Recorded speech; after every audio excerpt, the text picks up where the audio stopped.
is up, you guys? So today I thought I would take a moment and answer some of your guys' questions. New here, hi, my name is Zoe. I am 19 years old and I'm just very passionate about making YouTube videos that communicate who I am as an individual.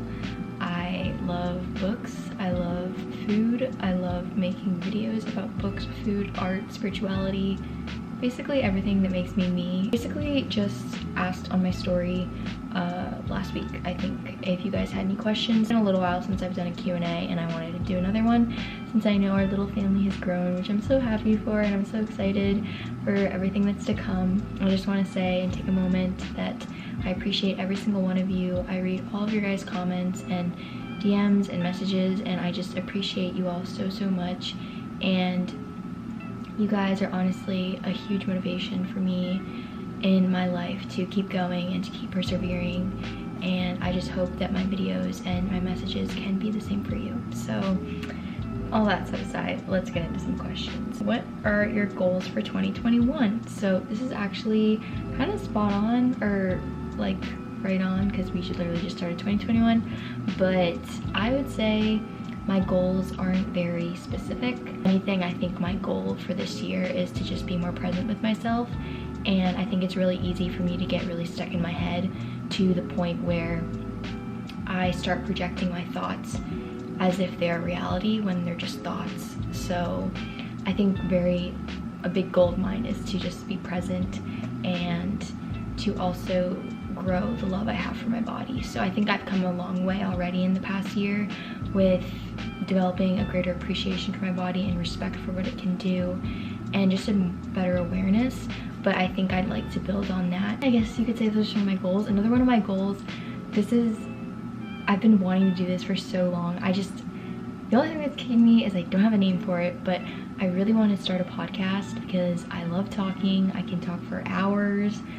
You might probably know that already. And there's just so many people. I have a whole list on my phone in my notes of people I want to interview, like questions I'd ask them, and like I can feel like it's going to happen. I don't have a name for it yet. Like I don't know what to name the podcast, so let me know like if you think this is a good name. But one name I really want to name it, I just thought of like metamorphosis, because metamorphosis is something, like the word and the idea of what metamorphosis is so like symbolic for me and like my life's journey and my recovery and just my life in general, because I feel like metamorphosis represents the whole like fruition into being. Like you start out learning and growing, and then metamorphosis is kind of like the time where you're focused on becoming. And I don't know, I just think it's a point in our lives that a lot of us find ourselves in, and the name kind of represents that. But I just didn't know if it would be a good podcast name, because I don't know if it sounds right or if it sounds like palatable, if you know what I mean. So I don't know, let me know if you guys think that's a good name, but I'm open to ideas. So what is your ethnicity? It's really funny because when I was a kid, I used to love to tell people my ethnicity because I thought it was so cool. But I am a mix of German, Irish, Cuban, and Chinese. So my mom's side, my grandfather was German and my grandmother was Irish. And on my dad's side, his parents were both Cuban Chinese. So they came together and they had me, and I'm a mix of all of them. So I think that's pretty cool. Favorite animal? My favorite animal is a tie between a cheetah and an elephant. But if I had to choose, I would say it's an elephant. The longest time, I still do, but I really wanted to go on a study abroad trip or like a college trip on like one of those outside university kind of college excursions thing like that. And for the longest time I wanted to go to Thailand and volunteer at an elephant sanctuary, and sadly that hasn't happened yet. Hopefully it happens soon. Hopefully I'm able to travel the world and visit an elephant sanctuary and have an elephant encounter, but until then, yeah. Are you satisfied with your body now? Yes, I would say I am, because I think I've developed a realization that I'm so much more than my body, and once I kind of realized that, it made loving my body so much easier. And plus, like, I was telling my mom this the other day, it's so crazy. Like, I've noticed in my head that I'm talking to myself differently. Like I don't even know if that's like, okay, so I'll be like going through something, I'll be like maybe having a really bad day, frustrated, you know, like typical things that happen when you have a bad day. And instead of just being like, oh, instead of internalizing it and saying like, oh my god, this is so frustrating, like I'm such a horrible person, I'll like be super objective about it, and I'll like pull myself aside mentally, and I'll be like, okay Zoe, like what's going on, like let's take a minute, take a breather, like let's think about what happened today, like what are some things we can do. Like, I've actually noticed that's how I'm talking to myself now, and I think it's amazing. So yeah, I would say I love myself, and I'm loving where I'm at right now in my life. So yeah. How did you get into spirituality? I always kind of grew up with a spiritual background. My mom was very into yoga when I was growing up, and she was also really into crystals. So I remember there'd be times, I was probably like 7 or 6 or something, and we would go to one of her friends' houses, and I didn't know what they were doing at the time, but as I got older, I learned that they were doing like tarot readings with each other. And there'd be times where I'd walk into my mom's room because like I didn't know any better, and she'd be like in the middle of a tarot reading, and I'd be like, oh my god, like I'm so sorry, but I didn't know at the time because I was so little, you know. But I've always been in that kind of energy of just that whole spiritual realm. I do a whole other video if you guys want on beginning spirituality and like my experience, and I can even like interview my mom if that's something you're interested in. But yeah, she's a certified crystal healer, and she's also in the works of becoming a hypnotherapist. So she's almost done. Super proud of her. But yeah, that's kind of like how I don't know if that really answered the question, but yeah, I've just kind of always been immersed in spirituality, so it's kind of second nature to me. It was never something I had to like actually seek out and find. So I'm very lucky, I feel, like, in that way. This is kind of my favorite, one of my favorite ones. What's your favorite weird food combination? So my family rats on me a lot for this, but I like mac and cheese and ketchup. Is it a good combination? I don't know. I think it's a great combination, but some people don't like it. I also think rice and ketchup is good, but I think anything in ketchup is good, honestly. But for some reason, they think it's disgusting. But in my head, it's like no different than putting like tomato sauce on pasta, or like tomatoes in your rice bowl. Like it comes from tomatoes, you know? So that's off the top of my head. That's like one of the weirdest food combinations that I have that I can think of. What is your favorite clothing shop? So I would say right now, Matt the Label and Horror the Label. Literally just ordered stuff from Horror the Label, and I love them. I'm in love with them so much. I ordered stuff from Matt because it's getting colder in Florida, and I don't really have any pants or sweatshirts, so I needed some. So I ordered some of those, and they're actually so nice. I will leave a link to their shops, but they're sustainable. And also one of my sustainability goals for this year is to just shop more sustainable and be more conscious of where and how I'm spending my money. Those are my top 2 favorite shops right now. But you know, it changes every month maybe. Or maybe it won't change because I love them right now. So I don't know, but we'll see. Next question is, were your parents opposed to you becoming vegan? No. They were kind of confused at first, I think, because they weren't really aware of what veganism was. I think when I went vegan, it was still relatively, it was nowhere near where it is now. I went vegan back in 2017, which is crazy. It's changed so much in the past 3 or 4 years.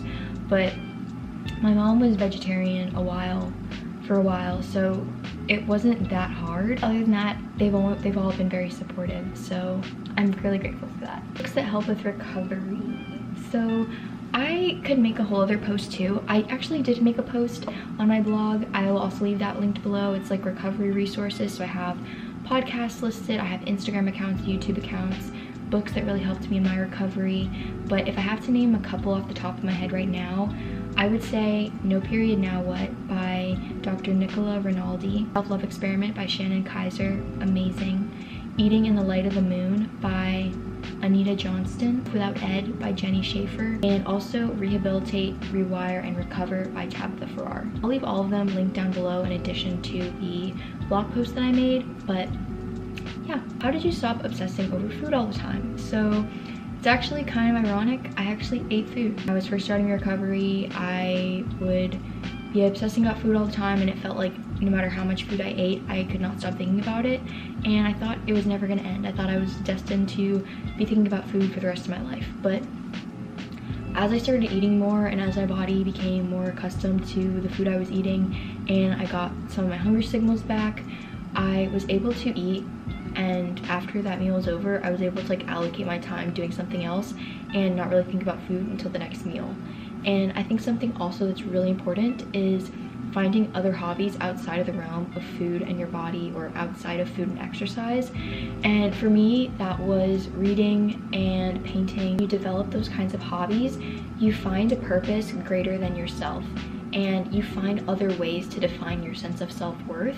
So when you find those other ways and you have confidence in those hobbies and those things that you do, it kind of takes away the power food has over determining your self-worth, and you're no longer like as inclined to think about food all the time because you have other things you could be doing or thinking about. It definitely starts with eating more consistently, eating more frequently, and just trusting the process in general.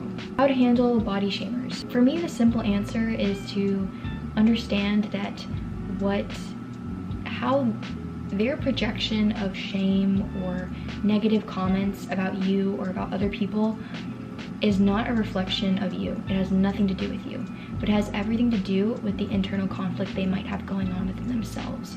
So they themselves might feel insecure, and in order to make themselves feel better, they are projecting that insecurity onto other people. So it's important to keep that in mind and understand that yes, what they're saying is hurtful, what they're saying is wrong, what they're saying is not right and can harm the person they're saying that about too.